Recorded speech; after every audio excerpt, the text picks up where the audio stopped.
Okay guys, good morning. Nandito po ngayon sa SM North, no? Ito po ang aking kasama, si Tatay Rene. May kaunti pa palang pusong mamon.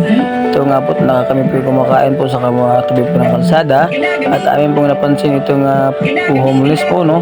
Hindi po siya makakain na nga po ang dalawang kamay niya ay may problema. Yung kanan po niya medyo maliit at parang napuputol na.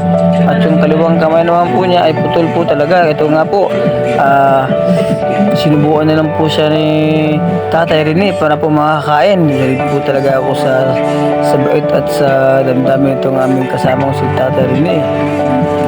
Talaga hindi niya ako kayang tignan ng ating kababayan na nakaupo at dadaanan lang po ng mga kapwa natin, no?